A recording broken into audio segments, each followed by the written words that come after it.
Super Sunday! How are we doing, everybody?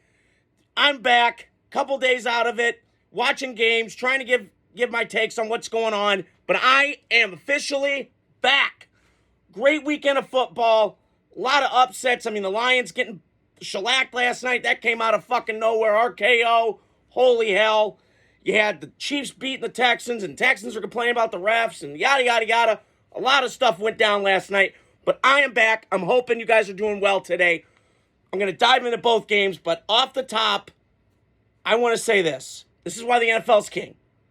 It doesn't matter the location of the teams, where they're at, small market, big market. It does not matter.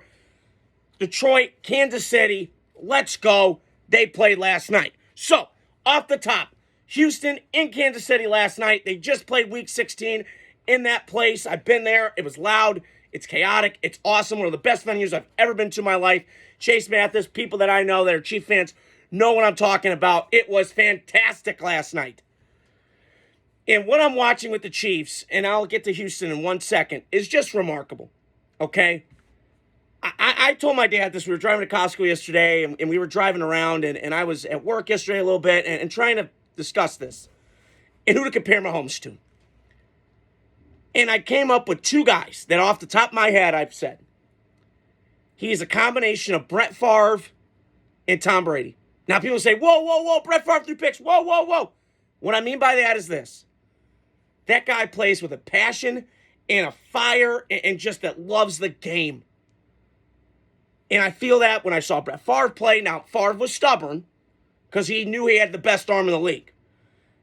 And it was a different time back then. And so now I get it. And then Tom Brady's will. And his resourcefulness and all that. So you get Brett Favre, a combination of Brett Favre and Tom Brady with this guy, unstoppable. And it is just on display every time I watch him. And listen, we can talk about the refs, and I'm going to go into that in a second. But I just got to tip my hat for the Chiefs. I'm a Raider fan. I'm repping it today because I'm just, when the Raiders aren't playing, I'm rooting for, other teams to beat them. But I'm rooting for the Raiders to obviously do well. And hopefully it's leaning toward maybe Ben Johnson. I don't know. I'd rather have Cliff Kingsbury on the other side of that field after what he did last night. But Ben Johnson, I don't know. We'll see. I'll dive into that in a second. So off the top with Houston. It just started crazy. First play of the game, I'm getting home from Costco, and then they return the kickoff, and then he throws his helmet on the field, and he's shoving a coach, and I was hearing Coach JB, who was from the Netflix show Last Chance U, who I always appreciate because he's old school, and he don't take no bullshit. He's a man's man, smoking cigars, having his yacht. I love it. And last night, I saw the video on TikTok before it got banned. Drive me nuts. But, I will say this. I appreciate his honesty last night. And, listen, Mahomes has gotten so away with so much shit. I get it. But the Texans had problems yesterday. And when you had, I wrote this down this morning. I was watching Cowher talk about it, and then I kind of saw a YouTube comment of what Cowher was talking about and kind of commented on his video. And I wrote this down this morning. A blocked field goal, missed PAT, 8 sacks taken, 1 TD scored, 12 points of offense. Sounds like that blown out. Now, they outgained them by like 100 yards and they didn't have any turnovers yesterday, which going into games like that, I believe teams like 100-0 or something like that, or 49-0 in the postseason. That was just rare yesterday. And I will say this with Houston. They are a battle-tested team. I love what D'Amico brings. I think him and Nick Caserio have done a fantastic job of building this team with good free agent signings, kind of like Minnesota did after the 2023 season where they got Blake Cashman, they got Danielle Hunter. They're building this thing up, and I'm appreciating what Houston's doing. CJ Stroud had a slump, okay? We're going to talk about another guy in a second that I think's getting that, even though he's playing really well, and he's playing well. I'm not trying to discredit. But I just think we need to pipe down now, okay, a little bit. But I am appreciative of C.J. Stroud last night. I mean, how could you not? I'm watching that game last night, and sometimes Bobby Slowick and all these Kyle Shanahan guys. Can I ask a question? Why are we going all these big plays down the field? If my O-line's getting smoked, can we go quick game? Get quick game, get out in the flats. I don't get it. I never understand with these offense coaches. But Bobby Slowick, man, what a difference a year makes. Because last year, Bobby Slowick, oh my God, he's so good. And now it's like, is he? I don't know. They're 21st in the league in passing, and they ran the ball well, but we don't know what they are identity-wise. And that's what I felt with Houston all year. They've been so inconsistent. So this is what kind you get with Houston. Now, do I think that C.J. Stroud's a 10-year starter? Absolutely. That was on display last night. His toughness, his leadership, his maturity, all that stuff, check, the boxes. Now, is he a trailer truck guy where he can carry a team? Potentially. I mean, they were missing their lineman last night. He's still making throws. So, but it does help when he's got Nico in there. When they do not have Nico Collins, that is a big loss to them. And you saw it in the games this year. That's why I think he had the sophomore slump. But I will say this with Houston, just to recap, and then I'll get into Kansas City. They are 1 year away, Houston is. Because I think they need one more draft to really play with Kansas City. And you saw it yesterday. They can play with Kansas City. They can. That defense, Will Anderson, and don't even get me started on those fucking calls. Because that was bullshit last night. Even though Houston didn't play well on the stuff that I just mentioned, the NFL's got to do a better job. Stop protecting Mahomes. Please. I respect Mahomes. But it's becoming really annoying. And showing Taylor Swift and all this shit. Obviously, I'm not going to say this is scripted or rigged. It's football. It can happen anytime. This is sports. But knock it off. I mean, come on. Do better, NFL. Calling a personal foul.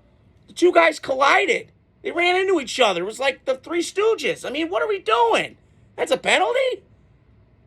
Crock of shit. And by the way, I got to throw this caveat out. Excuse me. It is the infamous anniversary of the Tuck Rule today. Raider fans, please pray with me. Okay. I'm over it. I never really watched it, but it does trigger Raider fans. Okay? Just throwing it out. So, I want to talk about Kansas City. I know I was going on a diatribe about the NFL, whatever. But I want to talk about Kansas City. So, Kansas City, salute to them, cap to them. They won at home again. And listen, this AFC West was better than people thought. They had two teams in the playoffs this year. So it was not a shitty division. Kansas City had to fight and scratch. Now, they obviously were 15-2, but they played, you had Denver in the playoffs, and you had Chargers in the playoffs when nobody predicted them to. Now, before the year, from looking at my stat notes here, it's great having you guys in, I did have the Chargers second in the division and then make a playoff. So I was right on that. But I just felt like all year long, the Chiefs were just kind of scrapping by. And this feels very Jordan Bulls, the Patriots, late with Brady. Very good situational. Very good in terms of, when the team mistakes, they pounce on it. And they capitalize. Excuse me. So, I do think the Chiefs, now, could they win the Super Bowl this year? I don't know. Now, what NFC team do I trust that's remaining? Because there's only two now left. There's four okay. Right? Okay. Because there's two left. Either Rams or Eagles, whoever wins this game, goes on. Now, if I'm a betting man, I would probably say the Eagles. But after watching what the Rams have done lately, I might take the Rams. Because I think they're more likable. I think they're more, in terms of roster, obviously Philly's better. But I look at this Ram team, I root for Stafford more. And listen, I like Jalen Hurts. I'm not trying to shit on him. But this Philly thing is just very annoying to me. I don't like Sirianni. I think that's been, I don't need to ad nauseum in it anymore. But I just think that the Eagles aren't a likable team. Maybe it's because they're from Philly and everybody's so pissed and angry and intense and all that, and jet stream of anger. But I'm rooting for the Rams hard today. And Noah Leasing, I follow him. I've known him a long time. He's the biggest Ram fan I know. So I'm pulling for the Rams today. And I'm rooting for Stafford. I've been a Stafford fan my whole life. I do think he's the modern-day version of Brett Favre, as I mentioned. So we shall see how that game goes. I'll give you guys my reactions to that tomorrow. But I do think Kansas City's going to win. They got home field again. And I'm just very impressed. And what I mean impressed is, can the Raiders ever become just stable? Like the same coaching, same continuity, coaching staff, players. You're going to lose them every year, but just that consistency and that continuity. I'm pulling maybe with Tom Brady at the helm. We'll see how that works. But I just was very impressed last night with the Kansas City because they don't play perfect football a lot of the time, and they end up winning. So very good by the Chiefs. They won last night.